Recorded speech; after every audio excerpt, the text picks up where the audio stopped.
Hi friends, ഇന്ന് നമ്മൾ നാടൻ മാങ്ങ പറക്കുവാനുള്ള യാത്രയിലാണ്. കാട് പിടിച്ച് കിടക്കുന്ന ചില സ്ഥലങ്ങളിൽ കൂടെയുള്ള യാത്രയാണ്. ഇതാ നമ്മൾ എത്തിക്കഴിഞ്ഞിരിക്കുകയാണ്. കണ്ടു, ഒരെണ്ണം കിട്ടി, ഒന്ന് കിട്ടി. ഒരു മാങ്ങ കിട്ടിയിരിക്കുന്നത്, 2 മാങ്ങ കിട്ടിയിരിക്കുന്നത്. ഇതാ കാടിൻ്റെ ഇടയിലൂടെ മുള്ളുള്ള കാടാണ്. കട്ടകാരമുള്ളു എന്ന് പറയും, കണ്ടിട്ടുള്ളവർക്ക് മനസ്സിലാവും. ഇതാ മറ്റേ വഷണയുടെ ചെറിയ മുള്ളുകളുമുണ്ട്. കേടായി കിടക്കുന്ന മാങ്ങയുണ്ട്, നല്ല മാങ്ങയുണ്ട്. പക്ഷേ അതിനകത്ത് നിന്ന് നല്ലത് മാത്രം നോക്കിയെടുക്കുക എന്നതാണ് നമ്മുടെ ടാസ്ക്. നമ്മളിപ്പോൾ വീണ്ടും മാങ്ങ കണ്ടിരിക്കുകയാണ്. ഇതാ കമ്മ്യൂണിസ്റ്റ് പച്ചകളുമൊക്കെ ഉണ്ട്. കാടിൻ്റെ ഇടയിൽ നിന്നും മാങ്ങ പറിക്കുക എന്നത് ഒരു വളരെ ബുദ്ധിമുട്ടേറിയ ടാസ്ക്കാണ്.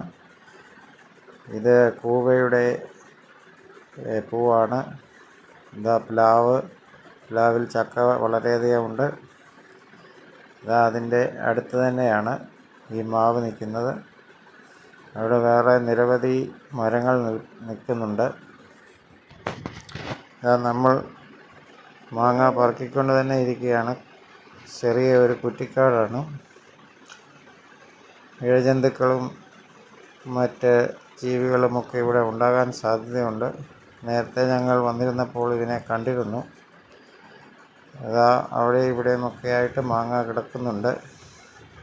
ഓരോന്നോരോന്ന് പറക്കിയെടുക്കുക, നല്ലതാണോ എന്ന് നോക്കിയതിന് ശേഷം പറക്കിയെടുക്കുക എന്നതാണ് ഇന്നത്തെ ടാസ്ക്. നാടൻ മാങ്ങ ഇപ്പോൾ എല്ലായിടത്തും സുലഭമാണ്.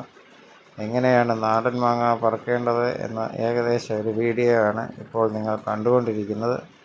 അങ്ങനെ ഒരു സഞ്ചി നിറച്ച് നാടൻ മാങ്ങ കിട്ടിയിരിക്കുകയാണ്. ഏകദേശം 10 കിലോ അടുത്തുണ്ടാകും. അതുകൊണ്ട് തിരിച്ചുള്ള യാത്രയിലാണ്. നിങ്ങൾക്ക് വീഡിയോ ഇഷ്ടമായാൽ ചാനൽ ഫോളോ ചെയ്യുക, സബ്സ്ക്രൈബ് ചെയ്യുക, ലൈക്ക് ചെയ്യുക. Thank you.